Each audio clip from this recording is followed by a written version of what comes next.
The town of Sagebrush Flats, New Mexico, had a way of making people disappear long before they died. Not violently, not dramatically, just slowly, the way color drains out of cloth left too long in the sun. The desert did this to everything it claimed. It pressed its weight down on the rooftops and the fences and the faces of the people who stayed year after year, until all the excess was gone, until what remained was only the essential and the stubborn. The land stretched in every direction from the town center with a patience that felt almost contemptuous. Red rock formations rising from the valley floor like the ruins of something that had once believed in itself, and then decided not to bother. The mesquite grew low and gnarled, shaped by decades of wind, into postures that looked less like growth and more like endurance.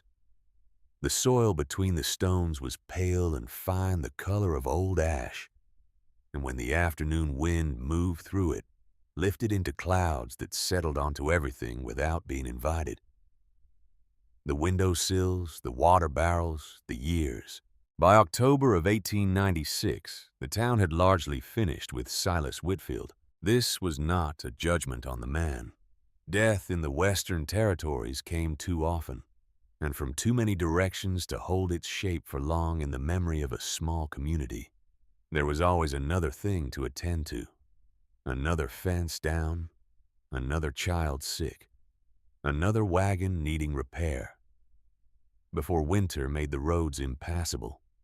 The notice of Silas Whitfield's death had been posted on the board outside the post office in early June. A brief report from the county assessor's office in Las Cruces, noting that one S. Whitfield, age 70, had been found deceased in the canyon country east of Sagebrush Flats, following a collapse of rock in the eastern ridgeline. There had been some head shaking.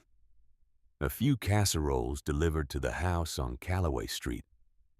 A quiet understanding among the neighbors that the man had always been somewhat apart from the rest of them, always heading east in his wagon before the rest of the town was awake, always returning with nothing but more dust on his clothes and a look on his face that did not invite conversation.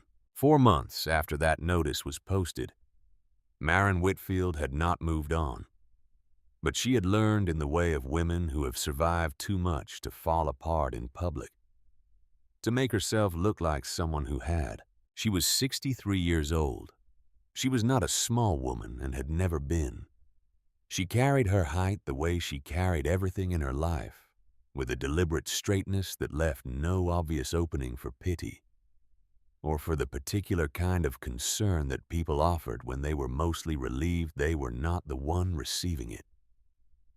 Her hair, which had once been the dark color of creek water in shadow, had gone almost entirely silver in the years since the farm failed. She wore it pinned back tight against her head, not from any interest in appearance, but from the habit of practicality, the same habit that governed everything she did. Her hands were the hands of a woman who had worked outdoors for 40 years without apology. The knuckles were enlarged from cold and repetition. The skin across the backs of them was dry and marked with lines that crossed each other, in patterns that told a story she had not chosen to tell. They were strong hands, efficient hands, and when she folded them in her lap in those autumn months, as she often did while sitting in the chair by the window in the evenings, they looked like tools that had been set down between tasks. She rose before the light every morning. She had done this for so many decades that her body no longer required instruction. She built the fire in the cast-iron stove, filled the pot, ground the coffee beans between her palms over the basin, boiled the water and drank the result. Standing at the kitchen window where she could watch the darkness above the eastern ridge begin to thin and separate into colors. Silas had always been the one to name those colors. In the years before everything went quiet between them, he would stand beside her at the window on these early mornings, and say things she had once found excessive. He would say the sky looks like the inside of a peach this morning, or he would say there is no name for that color exactly.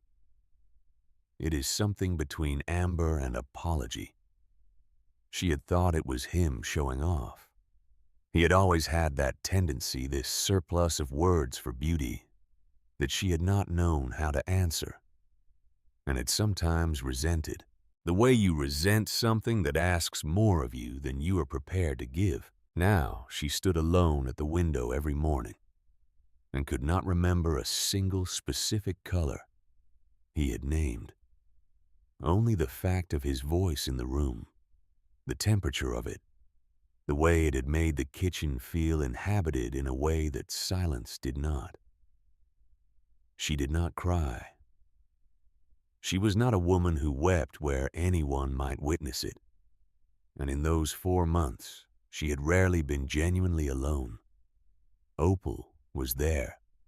Opal was almost always there. Her sister was 3 years younger, which made her 60, and she moved through the world with a particular brightness that Maren had spent a lifetime finding simultaneously irritating and necessary. Opal was shorter and rounder, and her face had not tightened the way Maren's had over the years. She laughed at things that were actually funny and occasionally at things that were not.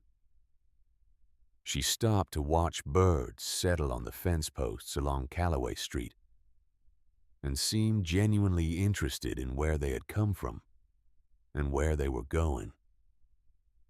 She believed without specific evidence that circumstances could improve.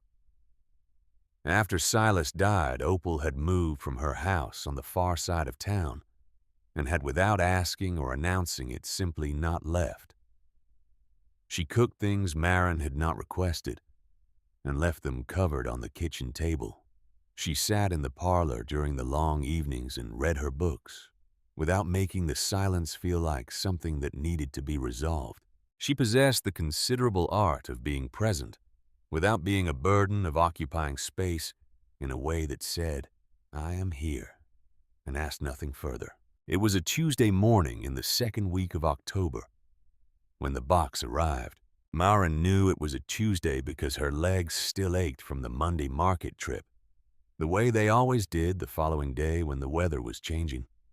She was in the side yard turning the soil in the plot that had once been a kitchen garden, and might be again, though she had not decided. The decision felt too much like deciding to stay, and staying felt too much like admitting this was the rest of her life. She was working the soil methodically, not quickly pressing the blade down and turning the earth over with the flat patience of a woman who has learned to inhabit the task in front of her, rather than the thoughts around it. She heard the wagon come and stop. She did not go around immediately.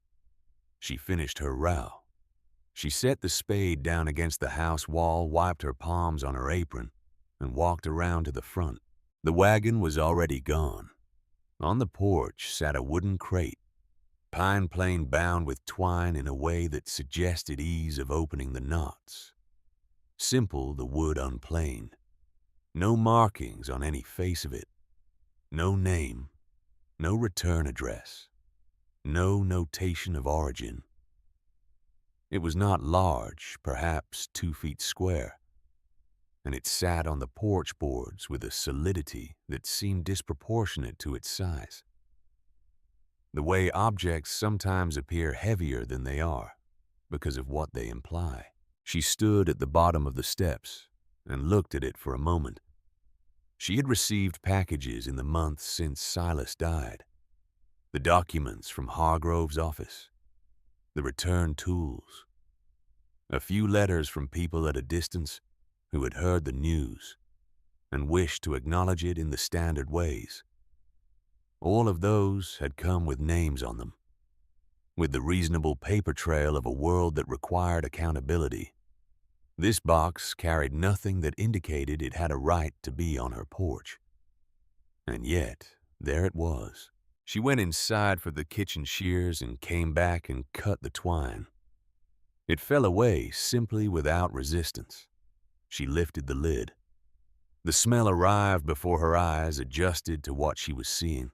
It was the smell of oranges, but not the smell she knew from the fruit that occasionally made its way west on the train, pale and soft from days of transit. Faded versions of themselves. This was something entirely different. This was a fragrance of such density and completeness that it seemed to displace the dry, neutral air of the porch in a single instant. There was sweetness in it, and something sharp just underneath the sweetness, something that caught in the back of the throat and held there. It was the smell of a climate that was not this one, of a world where things did not have to struggle so relentlessly to exist. It was the smell of water and shade and green abundance, and a patience in the earth that the desert had never possessed. She stood very still. Inside the crate, resting in dried grass, were 12 oranges.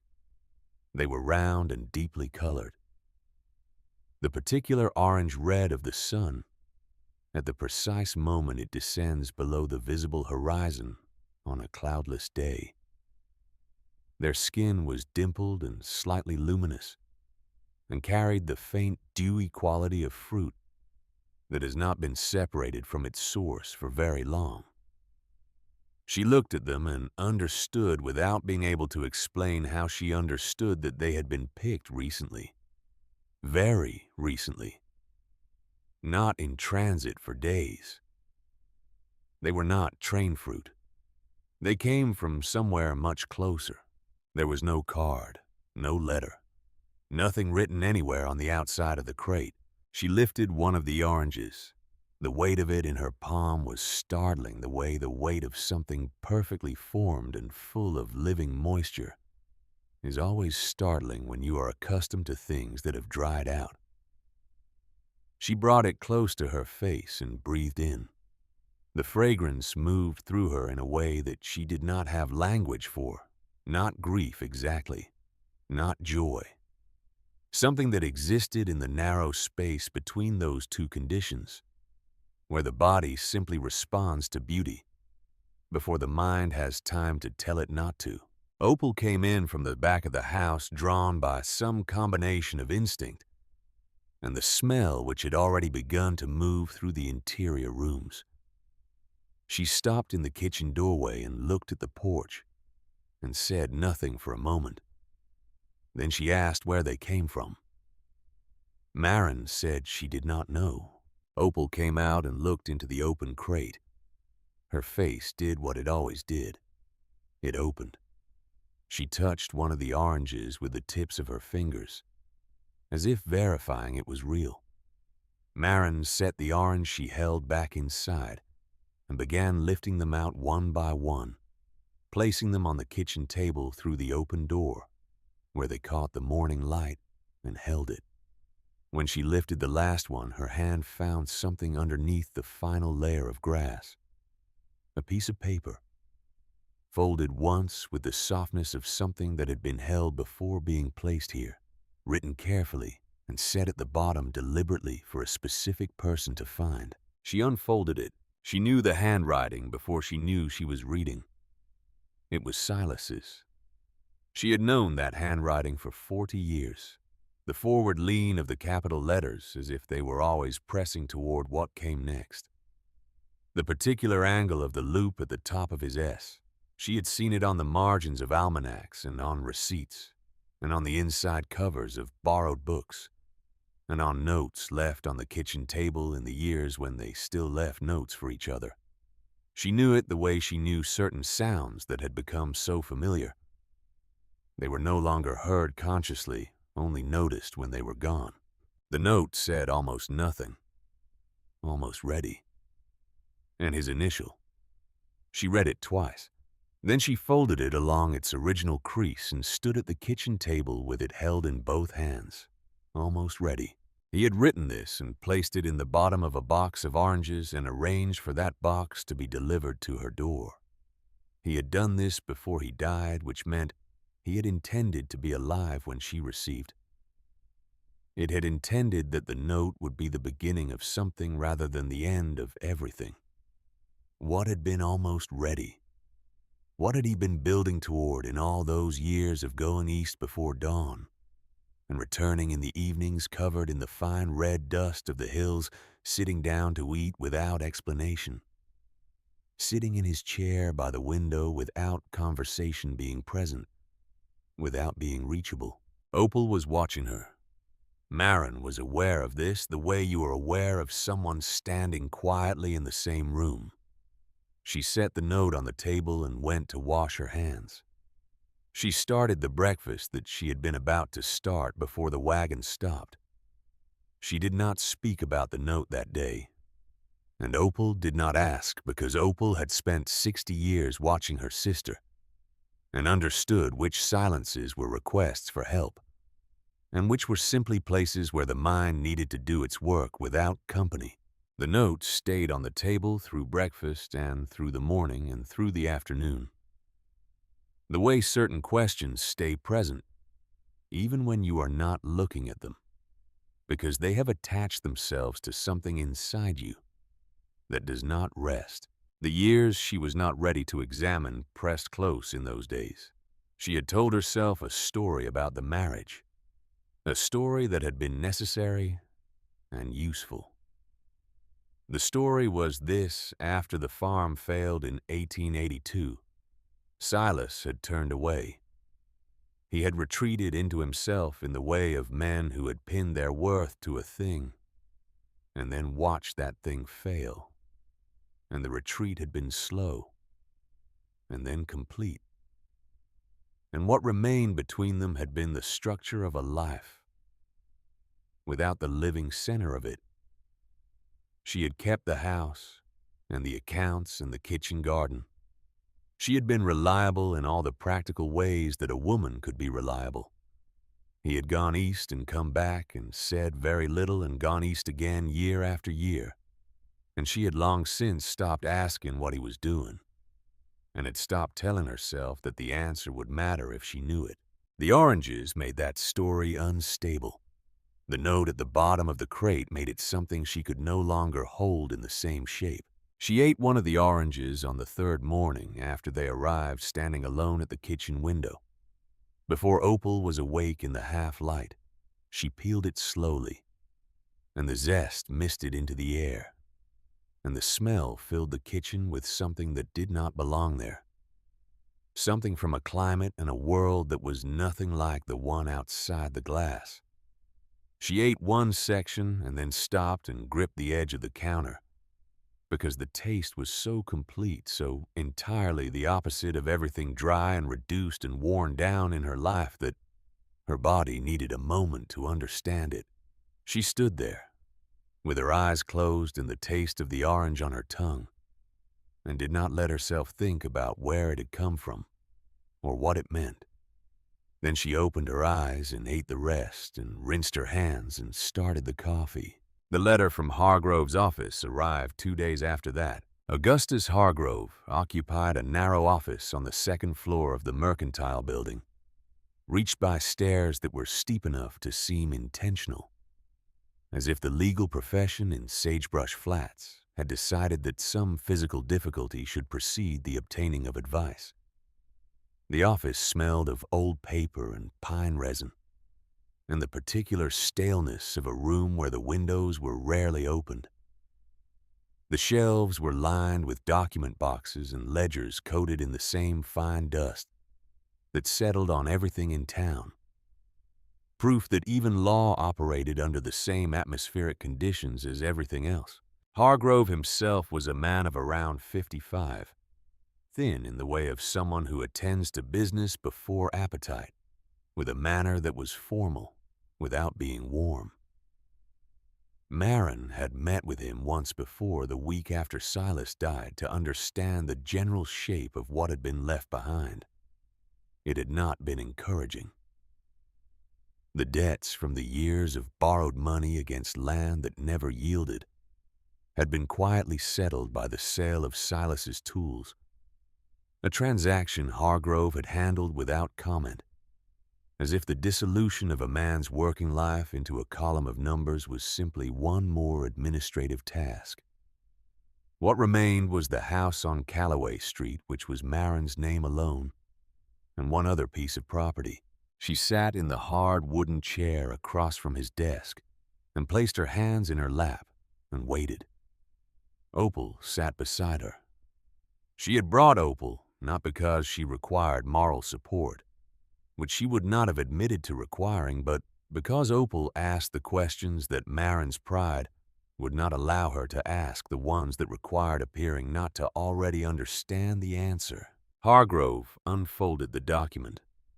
He explained in the measured tone of a man who had learned to travel through bad news at a pace that prevented anyone from interrupting him, with emotion, that the property in question had been held by Silas Whitfield for 15 years. That it was located in the canyon country east of town, adjacent to a geographical feature known locally as Redstone Gap. That it had been purchased at a time when there was some general speculation about mineral deposits in that area of the territorial landscape. Speculation that had proved unfounded. That subsequent attempts to assess the property for agricultural or grazing use had also come to nothing. The property had no developed value. He used those words. Developed value. Opal asked him what that meant in plain language. He said it meant the land was difficult to work and had not produced anything that anyone had been able to find. He said the town had taken to calling it Whitfield's Folly, which was the kind of name that places acquired when they had disappointed enough people. Marin was looking at the deed. Silas's signature was at the bottom. She recognized it immediately. The purchase date was 15 years ago, 1 year after the farm failed. He had bought this land with money she had not known existed from a transaction she had not known about, and he had held it through 15 years of their strained and diminished life together. Paying to hold it, paying to protect it legally year after year. She asked about the taxes. Hargrove paused. He reached into the stack in front of him and extracted another sheet and read from it. The property tax payments that Silas had made on the parcel annually for 15 consecutive years were not the payments of a man maintaining a piece of bare, undeveloped land. They were substantial. They were of an amount consistent with land that had been actively improved land, with structures on it. Land with water rights, land that someone was actively using and legally defending. Marin said quietly that a person did not pay that kind of tax on nothing. Hargrove agreed that they did not. The room was quiet for a moment. Opal looked at her sister. Marin was looking at the figures on the page with an expression that had changed into something Opal had not seen on her face in a very long time. Not grief and not happiness. Something more like the look a person gets when they have been wrong about something they were certain of, and the wrongness is too large and too specific to set aside. She asked where Silas had made these payments. Hargrove said in person at the county assessor's office in Las Cruces each year in cash. He said there was no corresponding record of where the money had come from. It had simply been produced and applied to the account. And Silas had come back the way he always came back, without explanation. She folded the deed copy Hargrove offered her and placed it in her bag. She thanked him with the precise courtesy she brought to all formal transactions. She and Opal walked down the steep stairs and out into the white October light of the main street. They did not speak until they were back in the kitchen, sitting at the table with cups of coffee that cooled as they talked.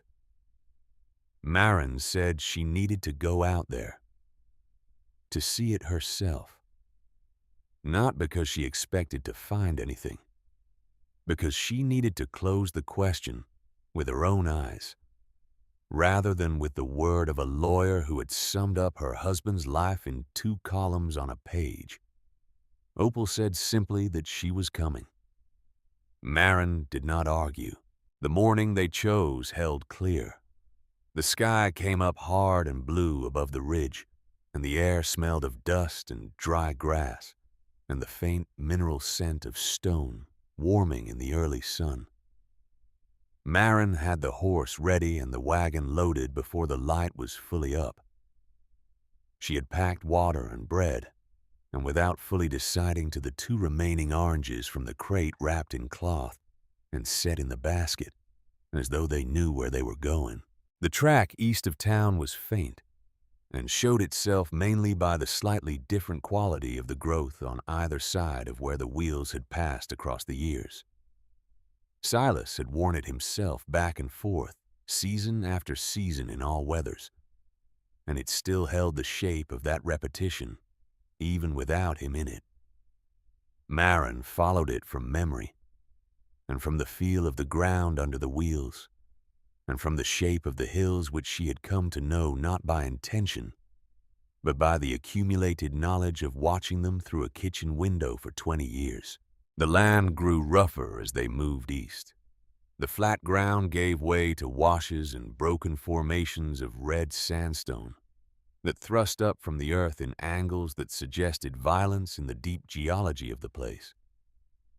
The color of the soil shifted from pale to a deep arterial red.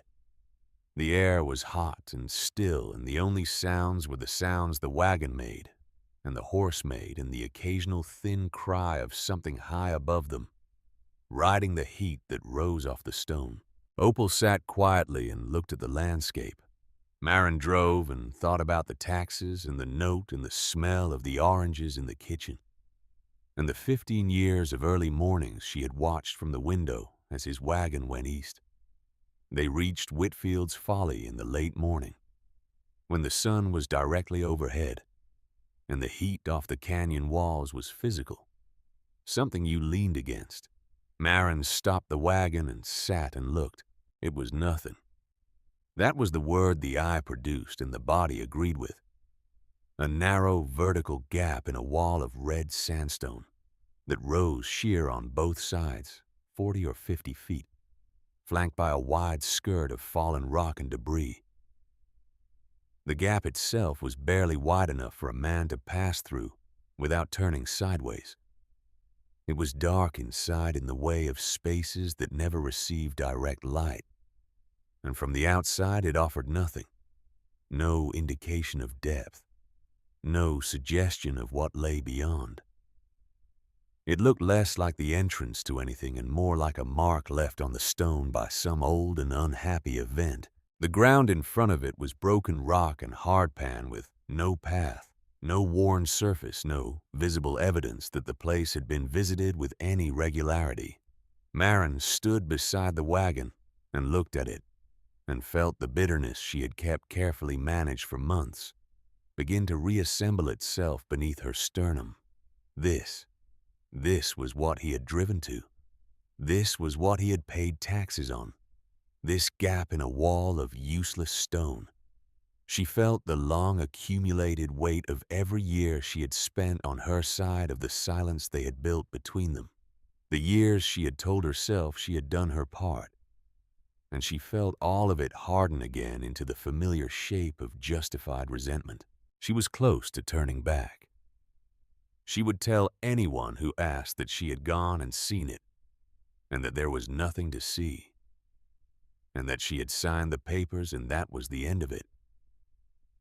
Opal had walked forward while Marin was standing still.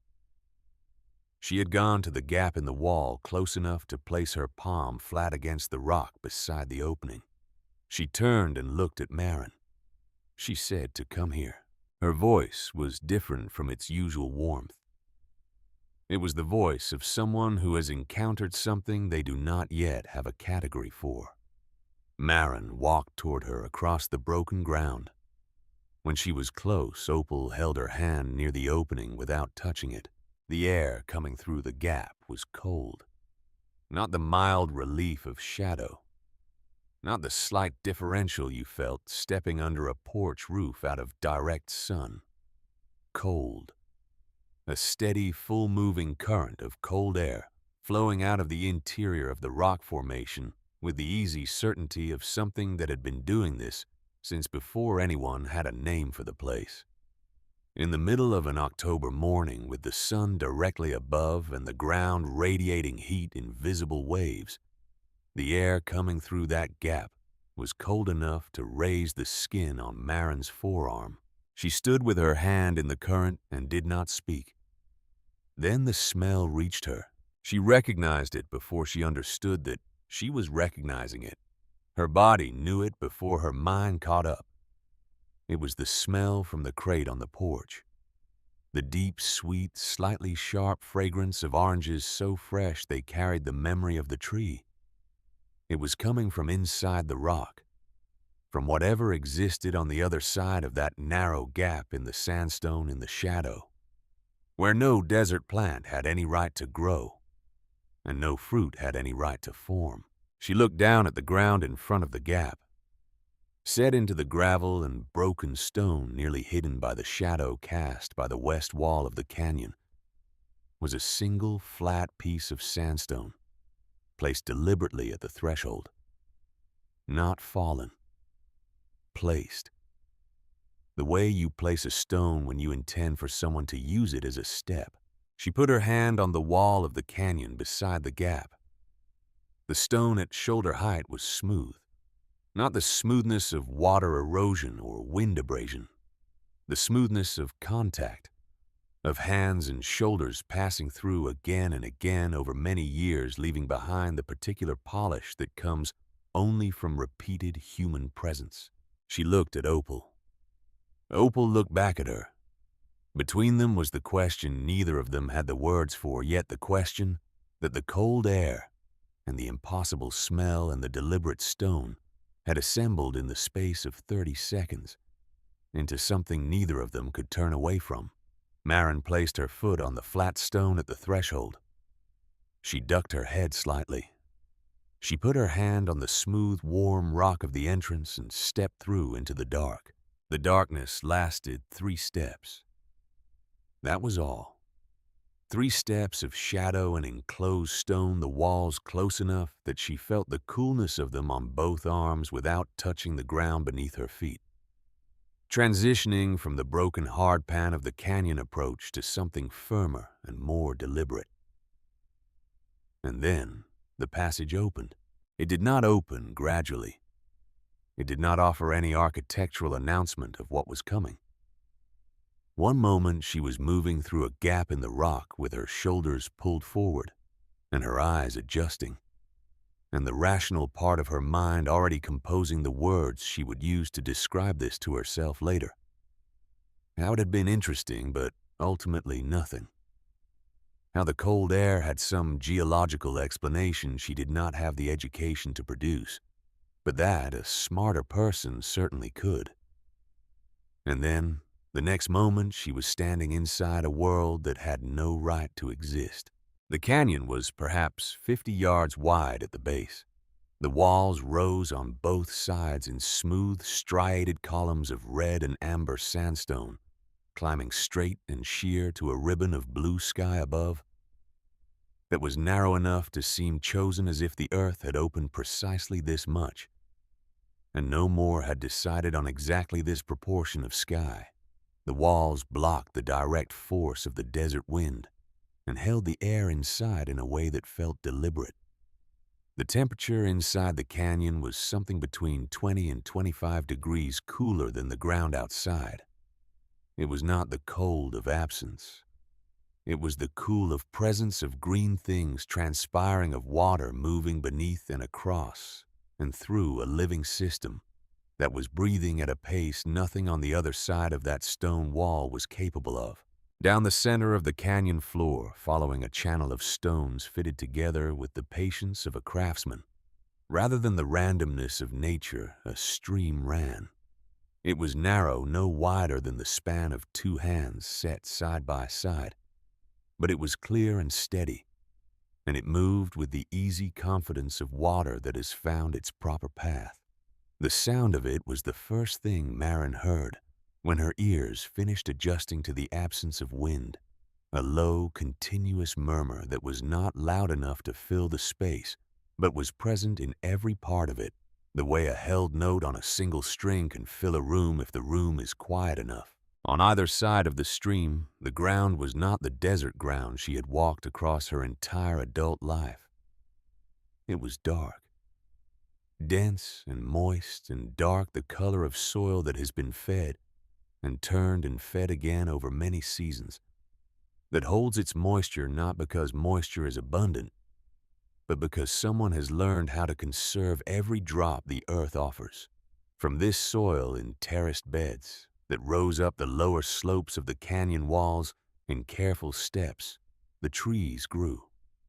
Orange trees. She counted without meaning to count. It was the habit of a woman who had spent her life in agricultural land, who assessed growing things the way other people assessed furniture or faces. There were more than 30 trees in the beds she could see from where she stood. Their trunks were not the thick trunks of trees that have grown for a century without interference. They were the trunks of trees that had been planted by a person who knew what they were doing and tended with attention rather than simply allowed. The leaves were the deep, particular green of citrus foliage, the green that contains within it a kind of saturation that desert plants never achieve, and the branches were dense with it. And from those branches, hanging in the cool canyon air in clusters that swayed slightly in the contained current of air that moved up from the stream channel, were the fruit. They were the same orange-red as the fruit she had found in the crate on her porch.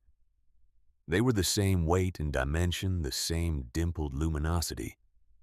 There were hundreds of them across the 30-some trees she could see, and the trees extended further back into the canyon, further than she could see from where she stood, in rows that suggested a plan drawn in someone's mind, long before the first stone of the first bed was laid.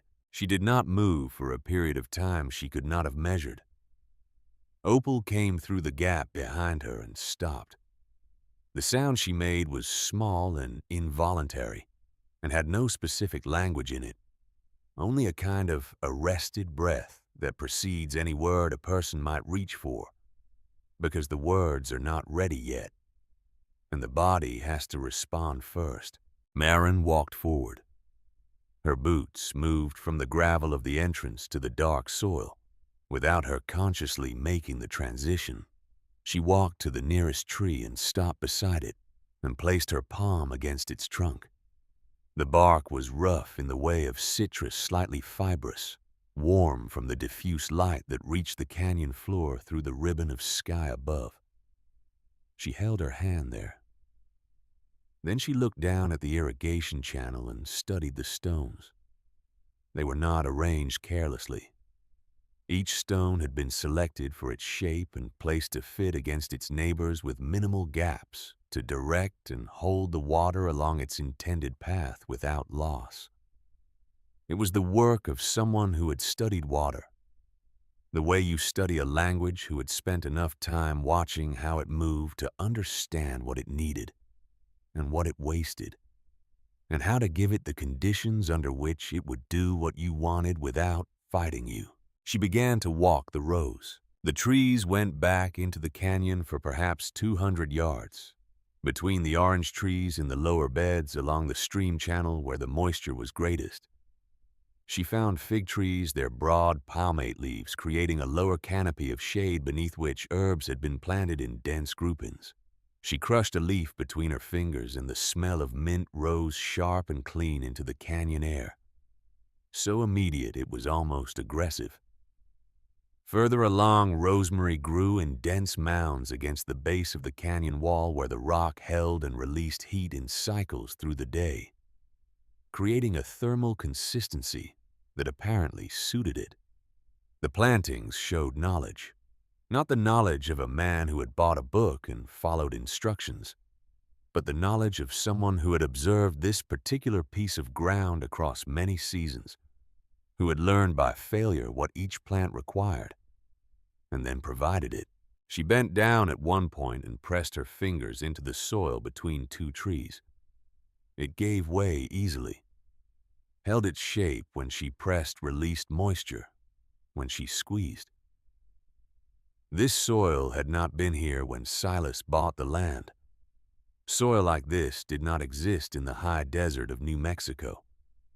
It had been brought, carried in, basket by basket, sack by sack, built up over time from whatever sources he had found, and transported across the broken ground to this canyon, worked into the native substrate with organic material and time, and the kind of patience that most people cannot maintain because it offers nothing in the short run and everything in the long one.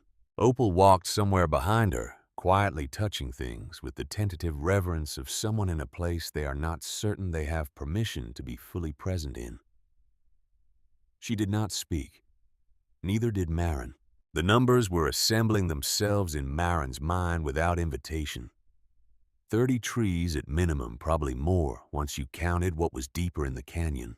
Each tree a living system that required water-soil amendment, pruning, grafting management of the inevitable pressures of insects and weather. 14 years of tax records at the rate Hargrove had described. 14 years of regular visits of loading supplies and tools onto a wagon before the town was awake and driving east in all seasons, in summer heat and winter cold and spring mud. 14 years of returning with nothing to show, no fruit to bring home, no explanation to offer. She understood now why there had been no fruit to bring home. The harvest from 30 trees was not something you carried back in a jacket pocket. It was crates. Dozens of crates. And the trees took years before they gave any fruit at all.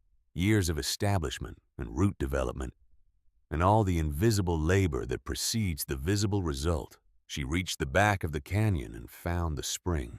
It emerged from a narrow fissure in the rock at the canyon's far end, low to the ground.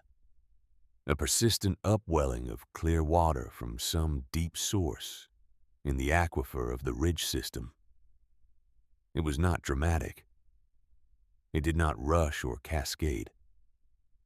It simply appeared moving out of the stone at a rate that was quiet and steady and reliable. Exactly the kind of source that a man with a specific purpose would recognize as sufficient if he had the patience and knowledge to use it properly, rather than simply observe it as inadequate. Silas had seen this spring, had measured its flow, and its constancy, had understood that what it lacked in volume, it made up for in reliability, and had built an entire system around its limitations. Rather than mourning what it could not do, she stood at the spring and looked back down the length of the canyon toward the entrance. From here, you could see the full design of it, the way the terraced beds stepped down from the walls toward the center stream channel, the way the trees were spaced to allow light to reach every level, the way the irrigation branched from the main channel into smaller tributaries that served each bed with an economy that wasted nothing. It was not beautiful in the way that things designed for beauty are beautiful. It was beautiful in the way that things designed with complete understanding of their purpose are beautiful, when every element does exactly what it is meant to do, and nothing is present that is not necessary. Marin had been a farmer's wife for most of her adult life. She understood agricultural systems in the physical, practical way of someone who has planted and harvested and failed and tried again across decades. She knew the difference between a person who worked land and a person who understood it. Silas had always been the second kind, or she had always told herself that he had been in those first years before the farm failed, before the silence came. What she had not known was that he had taken that understanding somewhere private and applied it with a discipline and consistency that she had never seen directed at anything else in his life. She had called it failure. She had used that word in her mind for 14 years. The long, expensive failure. The obsession of a defeated man who would not accept defeat. She had measured him against the man she had married, who had spoken about soil and water with a light in his eyes that she had believed in once, and she had calculated the distance between that man and the one who came home silent and dust-covered and going somewhere she was not invited. and she had called the distance failure. She had been entirely wrong. The cabin was set against the back wall of the canyon, to the right of the spring, built from the same red sandstone as the walls that enclosed it. It was small. One room by the look of the exterior. The walls were fitted stone laid with care, each course horizontal and true mortared with a clay compound that had dried to the color of the rock it joined. The roof was timber sealed with pitch, with a small stone chimney at the rear from which no smoke rose. The door was pine smooth and unpainted, slightly ajar, as if the last person through it had not pulled it fully closed behind them. There was no one here. There had not been anyone here for months. The canyon itself held a quietness that was different from emptiness. Emptiness is the absence of something that belonged. This quietness was the quietness of something complete and resting the way a field rests between seasons full of what it has already done. Marin pushed the door open and went inside. The room was orderly in the way of someone for whom order was not an aesthetic choice, but a practical one. A narrow bed against the east wall, the mattress covered with a plain wool blanket folded at one end. A small iron stove in the corner with a dented copper kettle on top, clean and cold. A table of rough pine in the center, 2 feet by 3 feet, with a single wooden chair pulled up to it. The floor was stone swept clean. The single window was small, positioned to look out over the irrigation channel and the nearest rows of trees, so that a person sitting at the table could watch the water move and the trees grow without leaving the room.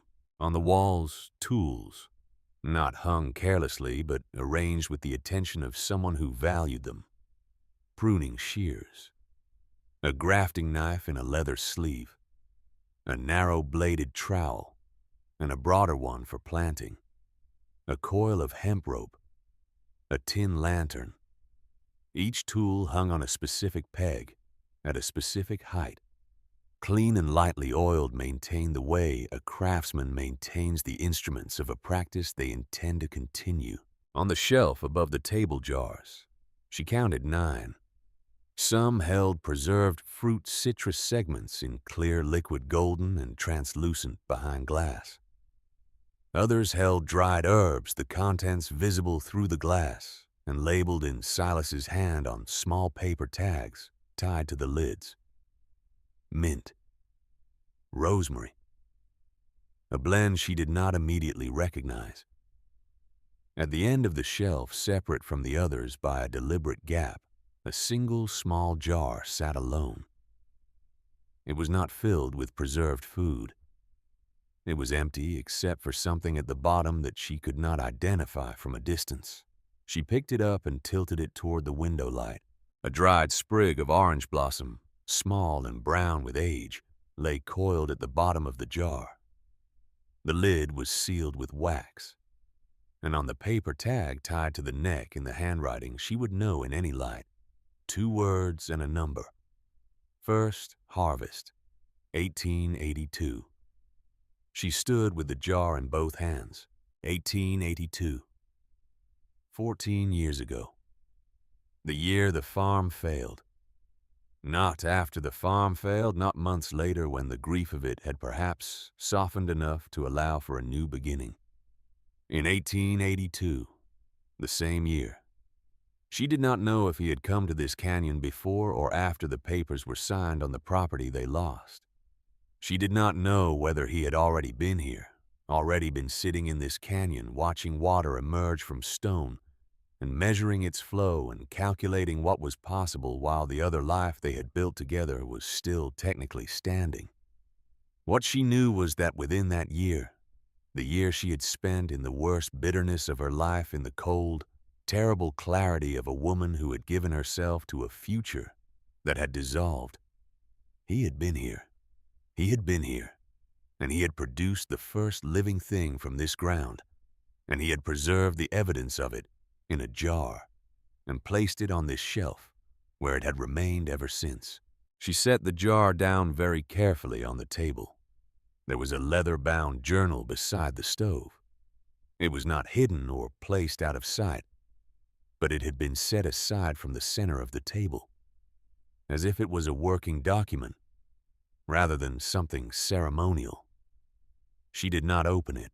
Next to the journal in the center of the table, placed with a precision that made it impossible to interpret as accidental, was an envelope. The paper was cream-colored, thicker than letter paper, the kind used for documents. It was sealed with wax pressed flat, and on the front, in handwriting she had been reading for 40 years, was her name. Not Mrs. Whitfield, not addressed in the formal way of legal correspondence or the careful way of public acknowledgement. Just her name. The name she had been given at birth, before she was anyone's wife, before she was anyone's anything. Marin, written in the forward-leaning hand that always seemed to be pressing toward what came next. She sat down in the single chair. She sat there for a long time with the envelope in her lap and the jar with its dried orange blossom on the table beside her, and the sounds of the canyon coming through the open door, the water in the channel, and the occasional movement of a bird somewhere in the trees, and the soft settling of the air that moved through the place like a continuous quiet breath. She did not open the envelope. She was not ready. She recognized this about herself without judgment, with the flat accuracy of a woman who had learned over 63 years to distinguish between what she needed to do and what she was capable of doing in a given moment. Whatever was in that envelope would ask something of her. It would require her to receive something. She had spent 40 years on the side of the wall that did not receive, that gave and maintained and managed and endured. And the skill of receiving had atrophied in her the way any unused capacity atrophies quietly and completely until you are no longer sure you ever had it. She put the envelope in her coat pocket. She stood up from the chair. She went outside into the canyon.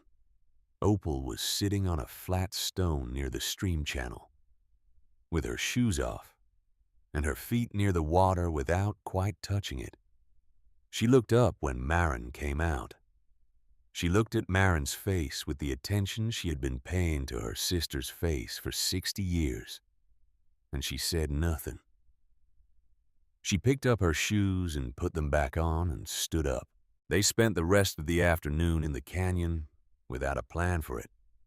Marin walked back through the trees a second time, and then a third, not searching for anything specific, but learning the place through repetition, the way you learn terrain by moving through it until the map inside you begins to correspond to the ground beneath your feet. She examined the graph points on the orange trees, the precise cuts and joins that had established the varieties she could identify by their fruit, and she noted that the work was clean. Someone had known what they were doing. Someone had learned this particular skill through practice and had practiced until it was no longer effortful. She found herself thinking about his hands. She had not thought about his hands in this way for many years. She had looked at them across the table in the mornings and seen the evidence of outdoor work, the staining and the roughness, the way they moved deliberately when he was engaged with something and went still when he was only waiting. She had not thought about what they were learning, what they were becoming capable of year by year in this canyon, what they had built that she could now touch with her own hands. The sun began its descent behind the canyon rim in the late afternoon, and the light inside the canyon changed. The direct light left, and what remained was a diffuse amber quality that came from the walls themselves, which stored the day's heat and released it in a warm radiation that made the air feel inhabited rather than simply warm. The colors of the trees deepened. The water in the channel caught the last of the sky and held it in its moving surface. Marin sat down on the stone step of the cabin door and looked out at all of it. She was not thinking in words exactly. The kind of thinking she was doing at that moment was the kind that has no language, that operates below the level where language is useful. It was the thinking that happens when something you have believed for a long time is revealed to have been wrong. And the wrongness is not a small thing that can be adjusted and corrected, but a structural thing, a thing that was built into the foundation of how you understood an entire portion of your life. And now that the foundation has shifted, everything that was built on top of it is shifting too, and there is nothing you can do but sit with the movement and wait for it to settle in whatever new configuration it will settle in. She heard the sound of a wagon before she saw it. It came from outside the canyon, from the direction of the track west towards Sagebrush Flats, and the sound of it arrived through the gap in the rock, with the particular flatness of sound traveling across open desert. It was not the sound of a single horse moving at a working pace. It was a two-horse vehicle moving with deliberate speed, and it stopped somewhere close to the canyon entrance. Opal had heard it too. She appeared from among the trees and looked at Marin. Marin rose from the step. They heard voices before they saw anyone. Two voices, both male, speaking in the measured tones of a business conversation. Not raised, not urgent. The tone of men who are accustomed to arriving in places and having the terms of their arrival accepted without discussion. The first man through the gap in the canyon wall was someone Marin did not know. He was perhaps 50 broad through the shoulders, wearing clothes that were too formal for the location, in a way that seemed intentional. A signal that he did not belong to this landscape and was not pretending to. His jacket was a dark wool, the kind worn in offices and meeting rooms rather than in canyon country. And it was dusty from the drive, but had clearly begun the day as something careful. He carried a leather document case under his left arm. He stopped when he saw Marin and took in the canyon with the eyes of a man who is not seeing what he is looking at, but calculating what it represents. Behind him came Augustus Hargrove, who looked deeply uncomfortable in a way that he was attempting to conceal behind the administrative neutrality he typically wore in his office. He was carrying his hat in his hands and turning it slightly, a small, restless movement that he stopped when he noticed Marin watching him. The first man set down his document case on a flat stone near the canyon entrance and extended his hand. His name was Crestwood. He represented the Union Pacific Railroad's Territorial Land Acquisition Division, operating out of Albuquerque. He said these things in the same measured tone she had heard through the gap. The tone of a man giving a presentation he has given before to an audience whose resistance he has factored into his timing. He said he understood that she had come to assess the property. That was good. That was exactly the kind of responsible engagement with the estate that made his company's process more straightforward. He said that Union Pacific had been aware of this parcel for some time, specifically aware of the spring at the canyon's back wall, which hydrological surveys had indicated was part of a significantly larger underground water system. He said that a water source of this reliability and volume, if properly developed, could supply a rail depot and the associated settlement at a significant regional distance. He used the words properly developed in the same tone that Hargrove had used the words developed value, and the phrase landed on Marin in the same way, with the implication that what had been done here did not count as development, because it was not the development they had in mind. He opened his document case and produced a set of papers. He said that Hargrove, as executor of the estate, had the legal authority to act in the best interests of the beneficiary in matters of property management. He said that the estate's obligations, though largely settled, still created a situation in which a prompt resolution was in everyone's interest. He said that Union Pacific was prepared to offer a price for the land and water rights that would give Marin a financial security that this parcel managed any other way could not provide. He set the papers on the flat stone beside the case.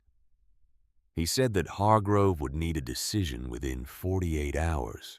If no decision was made by the beneficiary within that period, the executor's management authority allowed for action in the beneficiary's stead. Maren stood very still during all of this. She had the particular stillness of someone who is listening fully, not to the words which she was processing, but to the architecture beneath the words, to what is being built, and where the weight of it is meant to fall. She asked Hargrove to explain the 48-hour provision. Hargrove looked at his hat. He explained with the careful precision of a man who is reciting a legal position he is not entirely comfortable with, that the estate management agreement he had filed with the territorial court in the spring gave him limited discretionary authority to act in the beneficiary's interest. If the beneficiary was unresponsive or unable to make informed decisions regarding estate assets within a reasonable time frame, he said that 48 hours was a reasonable time frame. He said this without looking at her. She looked at him for a moment, and then she looked at the papers on the stone. She said she would consider it, and that she would be in touch with Hargrove's office directly. Crestwood smiled. It was the smile of a man who believes a woman's consideration is a formality preceding acceptance. He picked up his document case.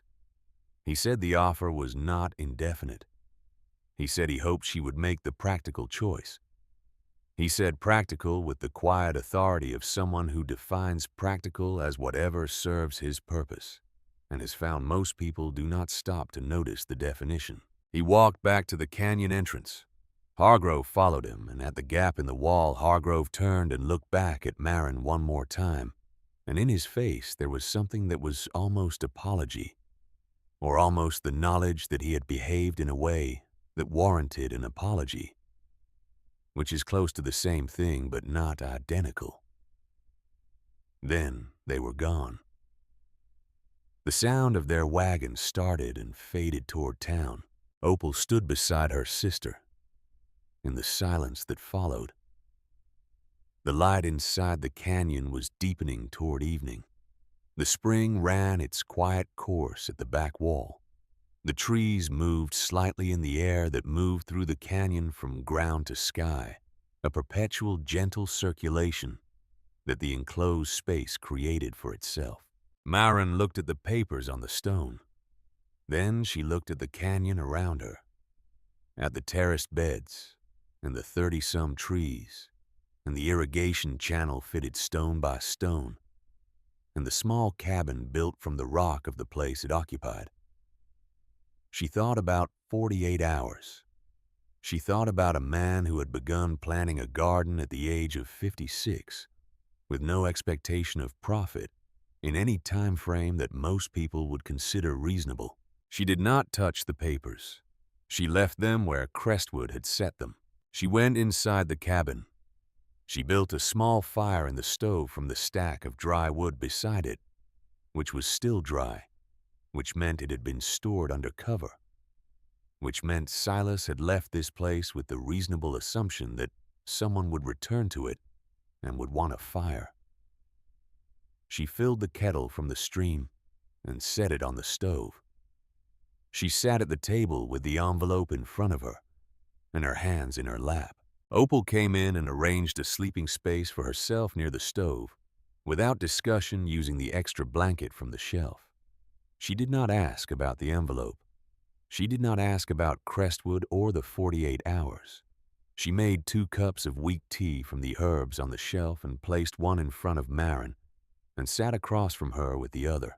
The fire made its small sounds. The kettle released its steam. Outside, the canyon moved through its evening the way it had moved through thousands of evenings before this one, without any particular acknowledgement that what was happening inside this room mattered. And in the room, Maren sat with the envelope in front of her and the weight of 14 years on one side of the scale, and the weight of this canyon, this spring, these trees, this jar on the shelf with its single dried orange blossom on the other. She sat with the handwriting on the front of the envelope, her name in his letters pressed into the silence the way all the things he had never said to her had pressed into the silence over the years quietly and without relief. Opal fell asleep after the better part of an hour. Her breathing steadied and deepened, and the fire settled into its later stage of slower combustion. Marin reached out and took the envelope from the center of the table. She held it in both hands.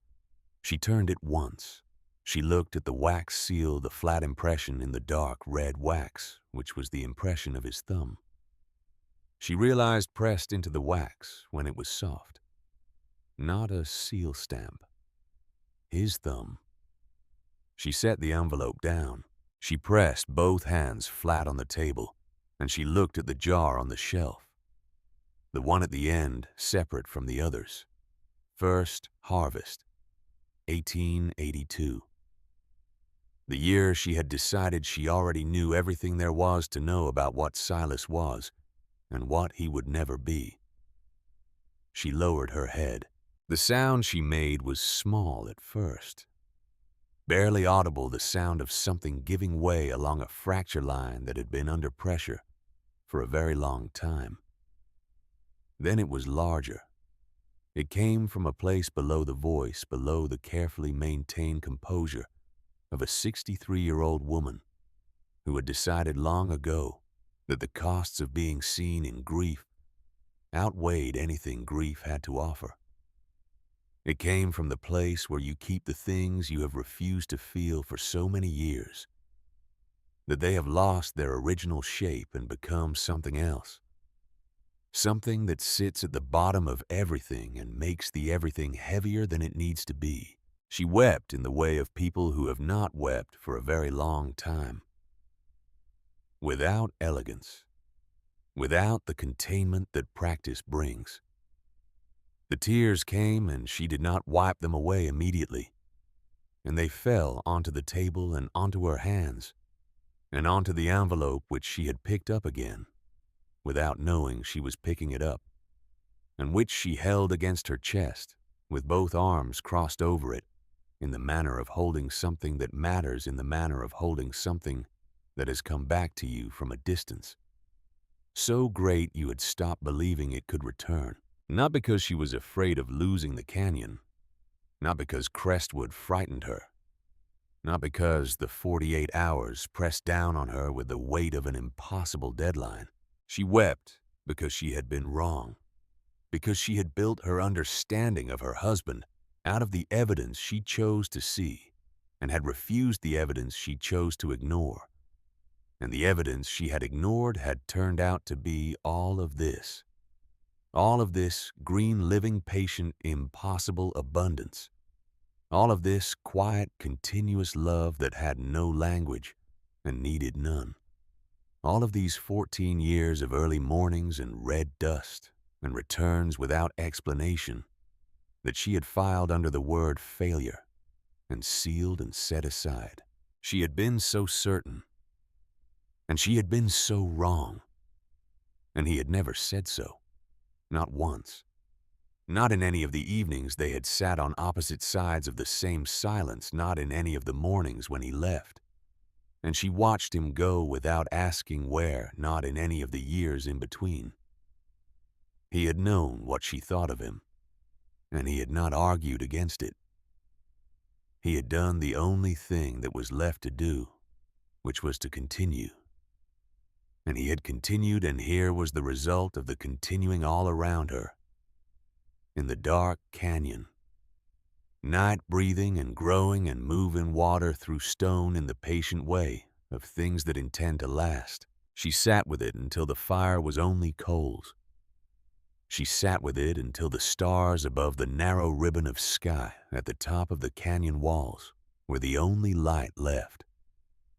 She sat with it until it was no longer something she was resisting and was simply something she was inside of, the way you are inside of a climate, the way you are inside of a season, the way you are finally after everything inside the truth of a thing you have spent a long time standing just outside of.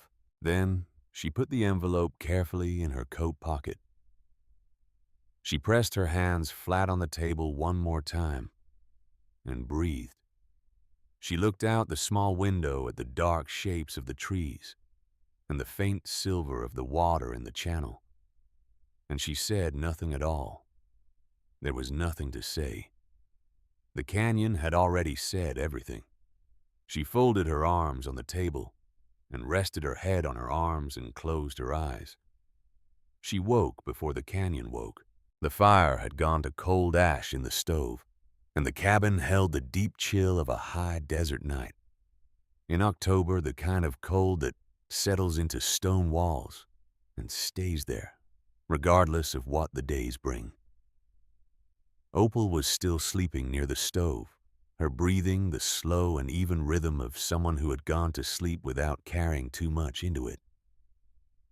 The window above the table showed a sky that was still more dark than light. The stars not yet receding but beginning to lose their hardest edges, softening at the margins into the particular blue that precedes the first visible color of morning.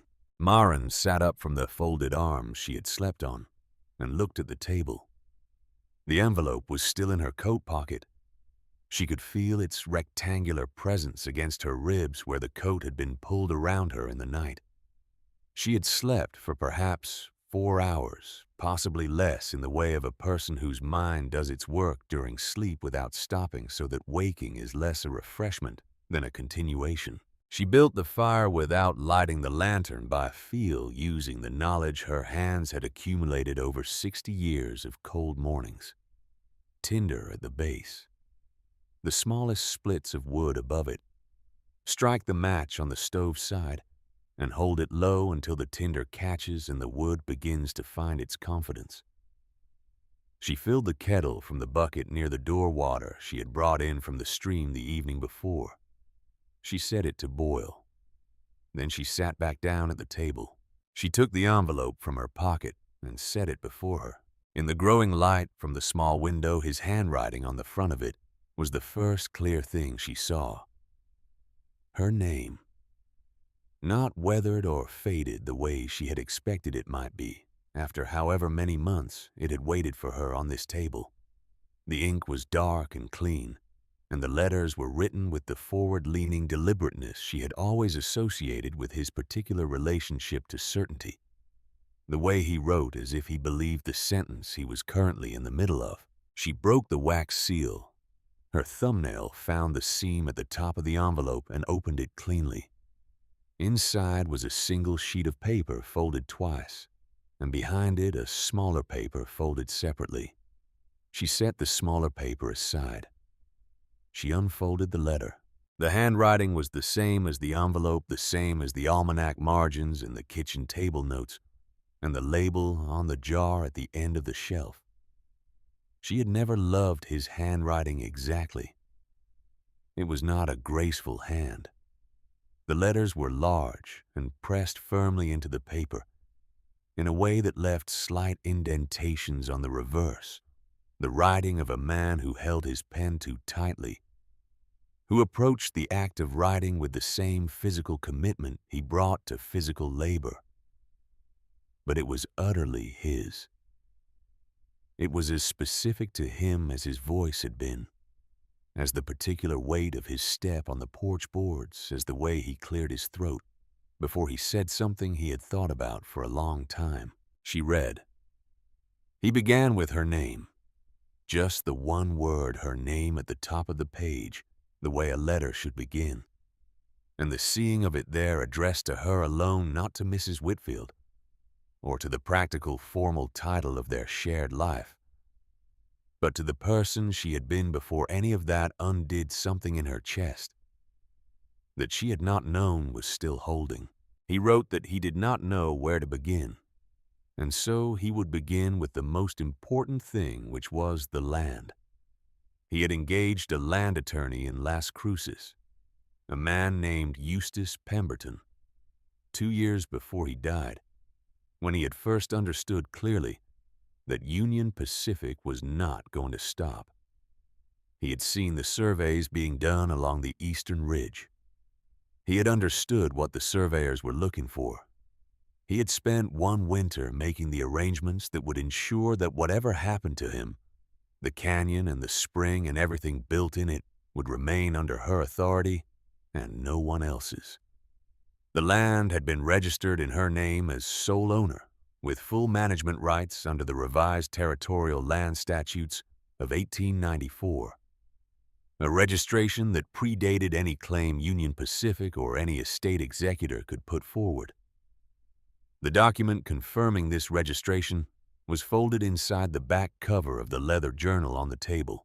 Pemberton's office in Las Cruces would confirm it if confirmation was needed. He had done this not because he believed she would need to fight for it. He had done it because he believed she would want to choose for herself, and he had not wanted anything in the paperwork of his death to take that choice from her. She set the letter down for a moment and looked at the journal beside the stove. She looked at it for a breath. Then she continued reading. He wrote about the canyon. He wrote about finding the spring which had been an accident, in the same way that most things of consequence are accidents, not because they were unintended, but because what they became was larger than any intention that preceded them. He had been following the eastern ridge, looking for anything that might constitute an asset, from a piece of land he had bought in a moment of desperate optimism, and almost immediately understood to be exactly what everyone told him it was. He had squeezed through the gap in the sandstone to get out of the afternoon sun and found the cool air, and followed it and come out into the enclosed space and found the spring. And he had stood there for a very long time just listening to the water. He wrote that he had understood in that moment that he had found something that required him to be better than he had recently been. He wrote that at the time he was not sure he was capable of being better than he had recently been, but that the spring did not seem to care about his doubts. And so he decided provisionally not to care about them either. He wrote about the first year of work, which had been mostly failure and observation in approximately equal measure. He wrote about learning to read the canyon's climate, the way the walls trapped and released heat, the way the air moved in its daily circulation, the specific nature of the soil beneath the surface, gravel and what it would need to become something usable. He wrote that he had killed more plants in the first 3 years than he was comfortable remembering. Then he wrote the thing that stopped her. He wrote that he had built this place thinking about her every day he worked in it. Not in the sentimental way of a man composing a private monument to love, which would have been too easy. He meant specifically, practically thinking about her. Her hands in soil, her face in shade. The way she had watched the sunsets from the farmhouse porch in the early years of their marriage, before everything became so difficult with the particular attention of someone who was receiving what the sky offered, as if it was owed to her not in an ungrateful way, but in the way of a person who understands their own capacity for beauty and meets it without apology. He wrote that he had not seen her look at anything that way in a very long time. He wrote that this was his fault and not hers. He wrote that the silence between them had begun in him in the failure that he had not been able to talk about, and had eventually stopped being able to feel anything around, because feeling around it was too costly, and silence was cheaper in the short run. And he had misjudged, as he misjudged many things, how long the short run would last. He wrote that he hoped she was still in there, the woman who watched sunsets as if they were her right. He wrote that he believed she was. He wrote that in his better moments, when the trees were coming in well, and the water was running clean, and the light inside the canyon was doing the particular thing it did in late afternoon, when the walls went amber and the leaves went a deeper green than any leaf had a right to be in this country. In those moments he had believed very firmly that she was still in there, and that if he could only finish what he was building and bring her to see it, she would find her way back to herself. He wrote that the box of oranges was meant to be the first of many deliveries, a beginning of a conversation he had not known how to start with words. He wrote that he was sorry he had not managed to be there for the rest of it. He wrote that everything in the canyon was hers, that she should do with it whatever she determined to be right, that the decision was entirely and only hers, that this was the point of all of it in the end. Not the garden, though he loved the garden. Not the spring, though the spring had saved him in ways he could not fully articulate. The point was that she should have something that was entirely and only hers to decide about. He wrote his name at the bottom. No closing sentiment, just his name, Silas, the way he had always signed things.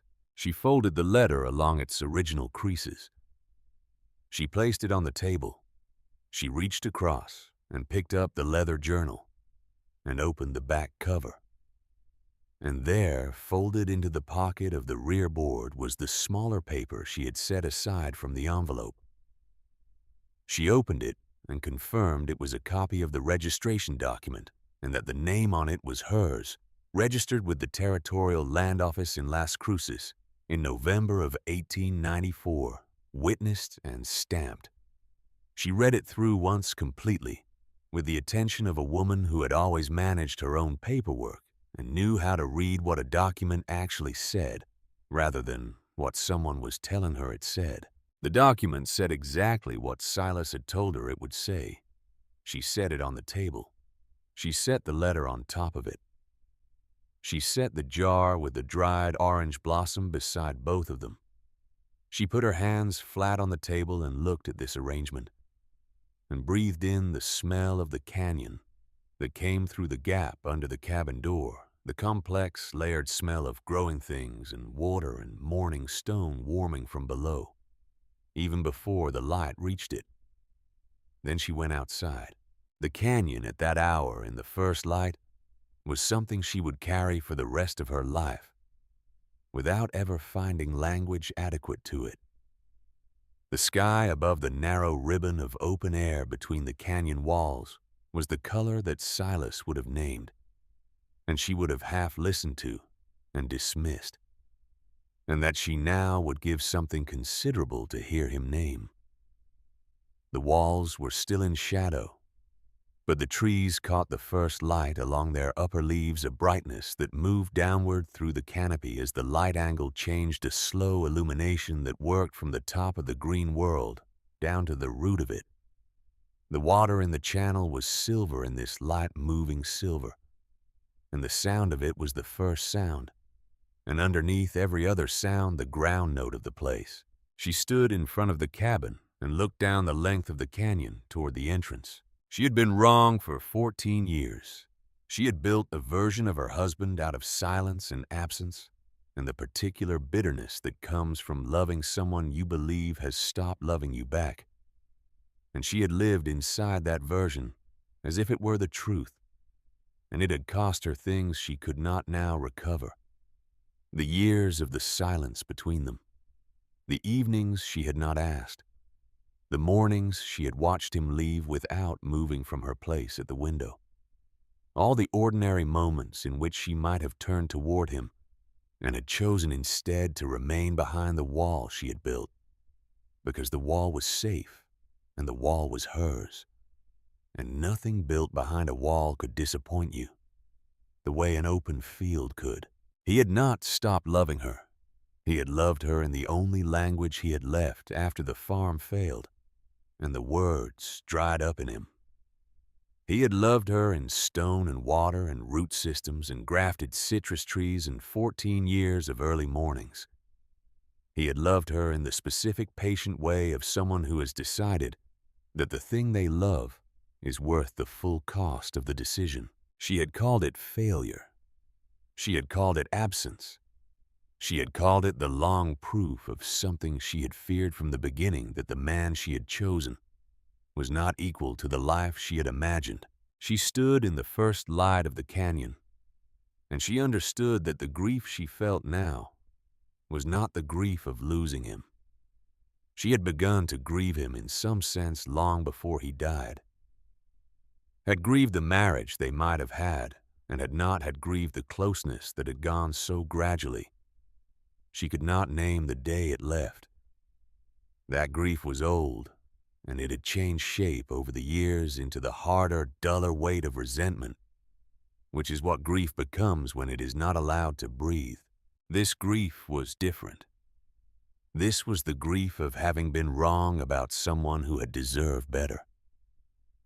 This was the grief of years she could not have back, of a conversation that had been waiting in this canyon for 14 years, and that she had almost very nearly dismissed and signed away and driven back from without having.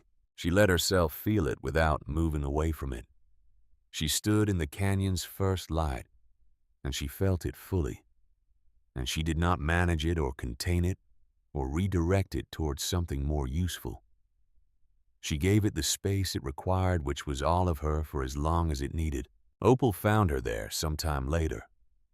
She did not ask anything. She stood beside her sister in the morning light, and after a while she touched her arm briefly, the way you touch someone to tell them you are there, without requiring them to respond to your presence. Maren put her hand over her sister's for a moment. Then she straightened. She told Opal she was going to town. Opal looked at her. She asked if she wanted company. Maren said she did not. She said she needed Opal to stay with the canyon. She said this matter-of-factly, as if asking her to watch a pot on the stove, as if the canyon were already theirs and its well-being were already their shared responsibility. Opal did not question this. She nodded. Maren went inside and folded the letter and the registration document together and placed them in her coat's inner pocket, the one closest to her chest. She picked up her hat from the peg beside the door. She did not eat. She went to the wagon and released the brake and turned the horse toward town. The drive west in the morning was different from the drive east the day before. Everything externally was the same broken red terrain, the same pale sky, the same mesquite holding its tortured shapes against the wind. But the interior quality of the drive was different, in the way that the same road is different when you are going towards something rather than away from something, even if you have not decided yet what the going toward will cost. She had not planned what she would say. She was not a woman who planned speeches. She had found over the course of 63 years that the words that mattered most were the ones that arrived when they were needed, rather than the ones rehearsed in the quiet beforehand, because the rehearsed ones were shaped for an imagined situation, and the real situation was always different from the one you imagined. She trusted herself to speak when the moment required it. She had earned that trust. She arrived in Sagebrush Flats when the town was past its earliest hour, but before the full business of mid-morning. The main street held a sparse population of people going about the particular Monday morning efficiency of people who have only the week to accomplish what must be accomplished. She tied the horse at the post outside the Mercantile Building and climbed the steep stairs to Hargrove's office without pausing on the landing. The outer office was empty. The inner door was ajar. She pushed it open. Hargrove was at his desk. He looked up, and whatever he had expected the morning to bring, it was not her, not at this hour, not alone, not with the expression she was wearing, which was not the expression of a woman who has come to receive information or to request guidance. He began to rise from his chair. She sat down in the hard wooden chair across from his desk without being invited to. She reached into her coat and produced the folded documents and placed them on the desk in front of him, spread open so that the critical lines were visible. She said she understood that he had filed the estate management agreement with the territorial court in the spring. She said she had taken the night to review what that agreement actually authorized and what it did not. She said she would like him to review the land registration document in front of him, which had been filed with the territorial office in Las Cruces in November of 1894, more than a year before the estate management agreement he had filed. She said she would wait while he read it. He read it. The room was quiet while he did so. She watched his face with the patience of a woman who has sat across from men making calculations that affected her life and has learned to read the moment when the calculation resolves. He set the document down. She said that it appeared that the estate management agreement gave him authority over the estate's assets, and that the land in question, by virtue of the prior registration, was not an estate asset. It was her personal property, had been since 1894. She said she understood he may not have been aware of this when he entered into discussions with Union Pacific. She said she was making him aware of it now. The door of the outer office opened. She heard it and did not turn. She heard the particular deliberate step of a man who moves through spaces as if they already belong to him. Crestwood came into the inner office and stopped when he saw her, and then came in the rest of the way because stopping was not something he was accustomed to doing. He looked at Hargrove. Hargrove looked at the document on the desk. Crestwood recovered quickly. He did what men in his position do when the ground shifts unexpectedly, which is to shift to a different kind of ground, one he was more practiced on. He sat in the other chair across from Hargrove's desk, the one beside Marin's, with the ease of someone taking a seat in his own home. And he looked at her with an expression that was carefully arranged to convey concern and reason in equal measure. He said he understood she had some documentation to consider. He said that was appropriate, that the railroad's process had always respected the legal particulars of individual land situations. He said that his attorneys would, of course, review anything she produced before any agreement was finalized. He said all of this smoothly, as if the registration document were a minor procedural detail, rather than the dismantling of his entire position. Then he said something else. He said it carefully, with the measured tone of someone who has deployed a particular argument before and knows where to aim it. He said that regardless of the legal specifics which his people would need to examine, he hoped she would consider the practical reality of her situation. He said that the property in question, however registered, was located in remote canyon country, with no road access and no existing commercial infrastructure. He said that maintaining a citrus operation of that scale required knowledge and physical capacity, and a network of buyers and contacts that took years to build. He looked at her and he said that she was 63 years old, alone with no background in this particular kind of agricultural work, and that what she was proposing to undertake, if she was proposing to undertake anything, was not a realistic proposition for a woman in her circumstances. He let the word circumstances carry the full weight of what he meant by it. He said that the offer Union Pacific had made was not being withdrawn. He said that what they were offering would give her a life that did not require her to make an impossible thing work against odds that were not in her favor. He said that the practical choice was not always the easy choice, but that it was usually the right one. He said practical the way he had said it in the canyon the evening before, with the quiet authority of a definition that goes unexamined. The room was quiet. Marin had been watching him speak. She had listened to every word with the full attention she brought to things she intended to respond to accurately. When he finished, she did not respond immediately. She looked at the document on Hargrove's desk for a moment. Then she looked at Crestwood. She said that she had heard his concern. She said she understood what he was offering and why he was offering it. She said that Silas had started building the canyon at the age of 56. She said this without emphasis and without drama, as a plain statement of fact, which was more powerful than either. She said he had no prior experience with citrus cultivation. He had no background in irrigation engineering. He had no network of buyers, no contacts, no existing infrastructure, no road access, nothing. He had only a spring and a canyon, and the willingness to learn what the work required. She said that by the time he finished, he had produced something that a man of Crestwood's professional experience had traveled from Albuquerque to acquire. She said that Silas had been older than she was now when he began. The room held that. Crestwood looked at her.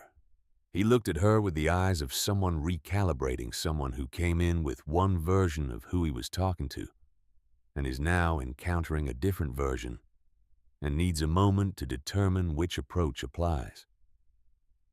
He looked at Hargrove. Hargrove was studying the document on his desk with the focus of a man who wishes to be understood as having no position in what is happening in his own office. Crestwood looked back at her. Whatever he saw in her face, it was not what he had seen when he walked in. He was a man who dealt in land and water and the leverage that scarcity provides, and he was skilled at reading which parties had the capacity to hold a position and which were going to come around given enough time and the right kind of pressure. He had made a determination about Maren Whitfield when he first saw her standing in the canyon the previous afternoon. A widow in her 60s in a worn coat in a patch of impossible green. And that determination had guided everything he had done since. He was revising it now. The revision was visible in the slight shift of his jaw, the way he picked up his document case from the floor and set it on his knee. He said that his attorneys would review the registration documents and be in contact with her. She said that was fine. She said that Pemberton's office in Las Cruces would be able to answer any questions they had. She provided the address from memory which she had noted from the registration document. Crestwood stood. He adjusted his jacket. He nodded at Hargrove, who nodded back in the manner of someone acknowledging a communication they would prefer not to have received. Crestwood walked out of the inner office and through the outer office and down the stairs, and the sound of his steps faded with the particular finality of someone who has determined that a situation is no longer worth his time. The office was quiet. Hargrove looked at the document on his desk and then at Maren. He said that he had not been informed of the prior registration when he filed the estate agreement. He said this with the care of a man establishing a record. She said she understood. She said she assumed he would make the appropriate amendments to the estate filing. She said it as a statement, not a question. He said that he would. She took the documents from his desk and folded them back into her inner pocket.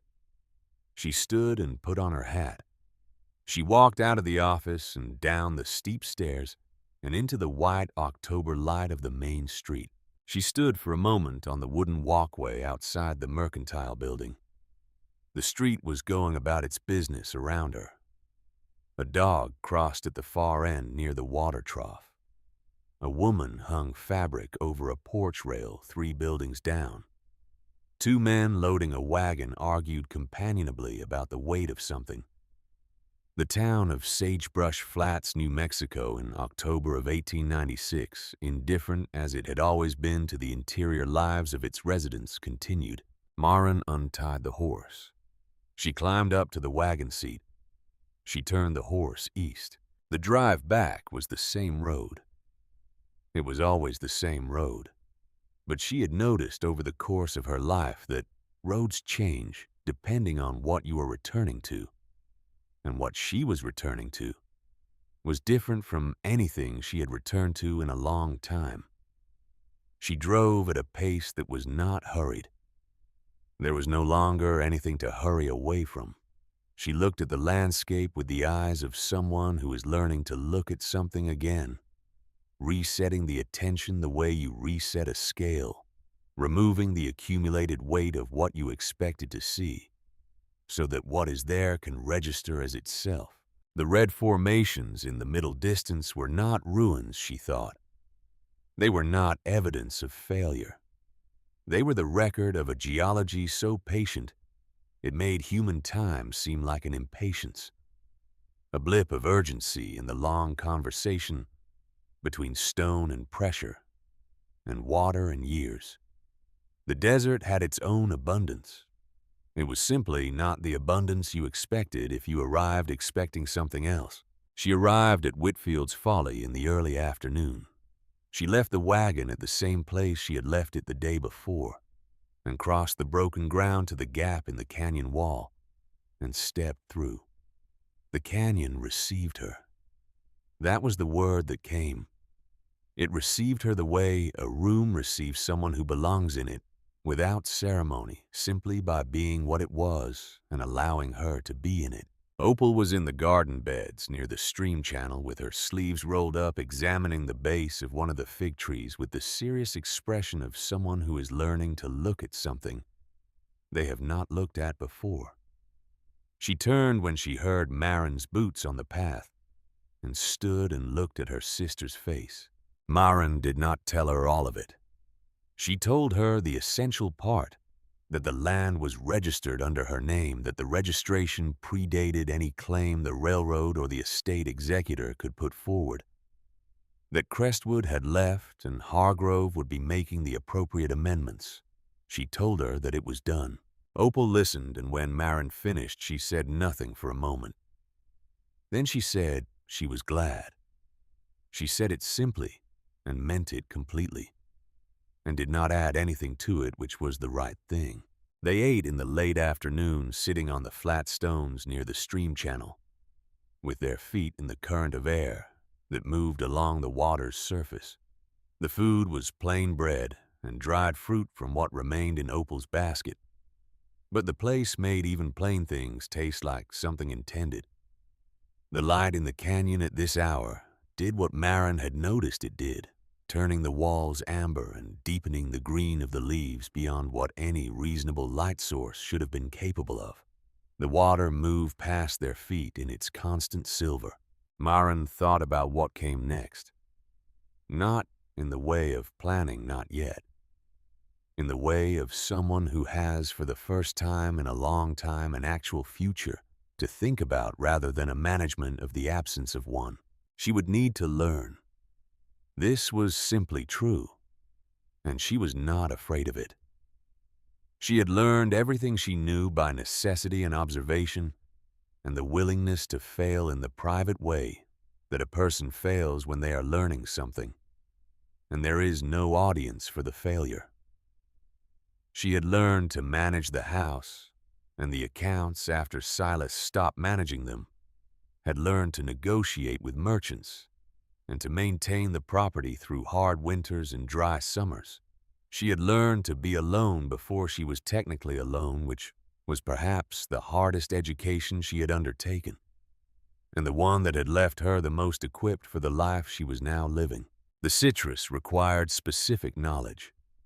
She knew this in the general way you know things you have observed without studying. The grafting she had seen on the trees was skilled work, and she did not yet know how to do it. The irrigation system had a logic she had partly read, but not entirely understood. The spring had a character and a seasonality that Silas had spent years learning, and that learning was recorded, she suspected, in the pages of the journal on the table in the cabin. She would read the journal. She would read it the way she had always read things she needed to understand from the beginning, with full attention, and she would ask the questions. The reading raised, though she would have to ask them of books and of observation, rather than of the man who had written them. She would ask around quietly for who in the territory knew citrus well enough to advise her. There were orchards to the south in the Rio Grande Valley. There were people who had done what Silas had done, brought cultivation into marginal country by understanding the country rather than fighting it. She would find them. She would learn what she did not know, which was more than she could currently quantify, and she would do this with the same flat determination she had brought to every hard thing her life had required of her. She was 63 years old. Silas had been 56 when he started. He had known no more about citrus at 56 than she knew about it now, which was almost nothing. He had learned. He had built this from learning and from the willingness to be bad at something for long enough that he became good at it. She had watched him be bad at things before and good at things before. And she had not always understood the difference between those two states as a continuum rather than a judgment. She understood it now. Opal asked in the way she asked things without making the question feel like a demand what they were going to do. Maren looked at the trees. She looked at the water in the channel, and the terraced beds, and the small cabin with its stone walls, and its pine door, and its shelf of 9 jars, and its journal with the registration document folded into the back cover. She looked at the ribbon of sky above the canyon, which was going now from blue to the color that precedes the colors of sunset, the preparatory color, the one that does not have a name, and that Silas would have said something about.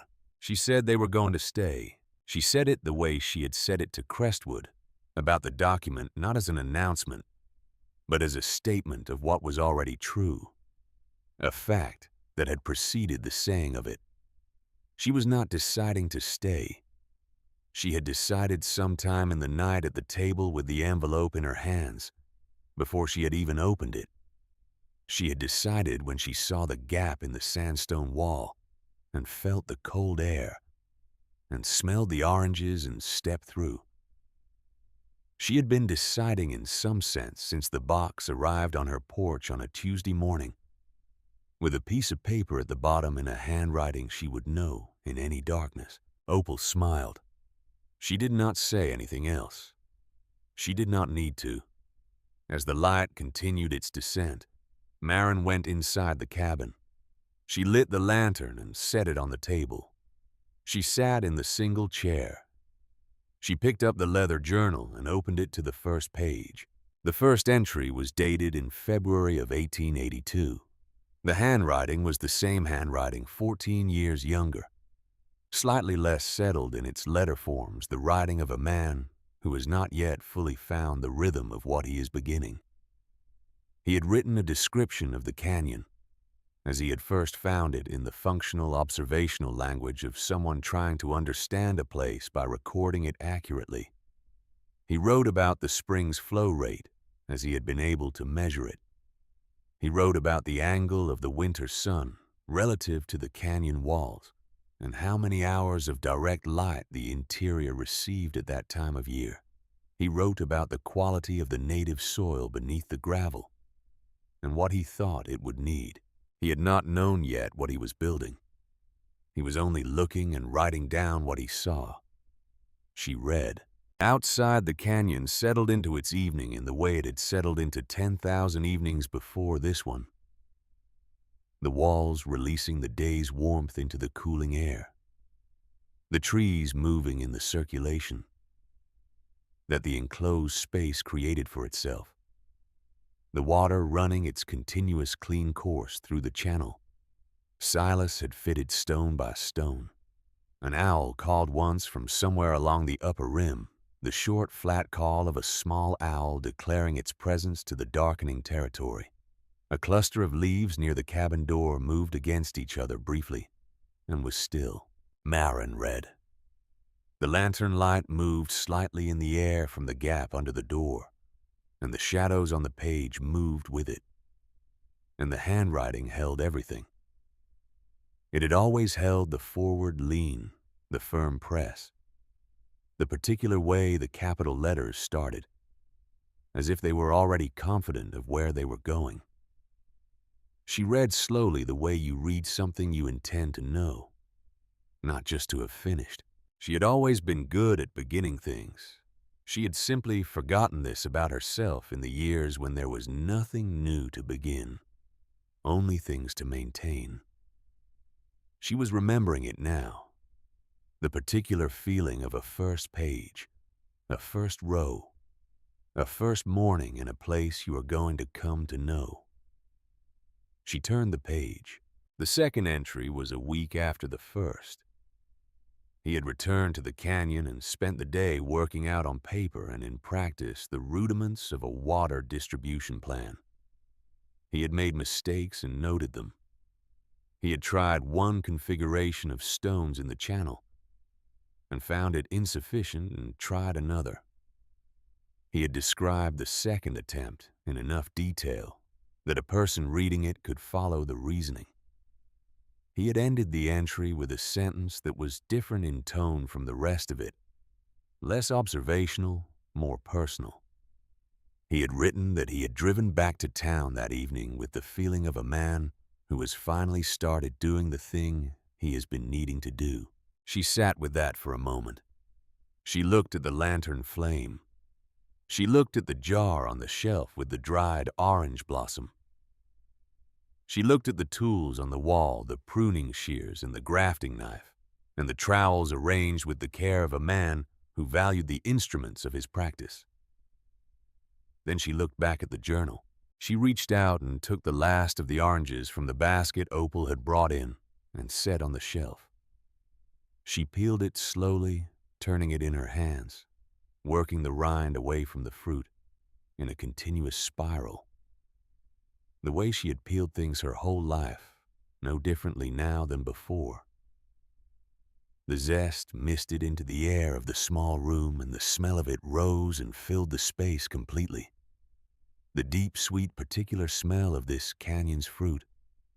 The smell that had arrived on her porch on a Tuesday morning when she had not been ready for it, and had not known what to do with it, and had stood in the doorway of her own house, holding it against her face, and not known what she was feeling. She broke a section free and put it in her mouth. The taste was what it had always been, completely itself. The sweetness and the sharpness together, the way those two things were together in everything worth having, and under it something that she now knew to name because she had stood at the spring and seen the ground and read the first 2 pages of a journal that had 14 years more to go. She tasted water and time. She tasted the particular patience of someone who planted things they would not see bear fruit for years, and who planted them anyway for reasons that had nothing to do with the short return and everything to do with the long one. She set the peel on the table beside the journal. She turned the next page. He had gone back on a Thursday. The weather had been colder than expected. He had noted the temperature differential between inside the canyon and outside it, which was greater in cold weather than he had anticipated. He had written down what this implied for the frost tolerance of the trees he was considering. He had been wrong about one thing and had corrected himself in the margin in smaller writing the way he corrected himself without apology, but with the attention of someone who intends not to make the same mistake twice. Marin ate another section of the orange. She read. The lantern held its light. Outside the canyon held its dark and its moving water and its 30-some trees carrying their fruit in the manner of things that have learned to be patient, because patience is what the work required, and the work was its own answer to every question about whether it was worth doing. She turned the page and kept reading.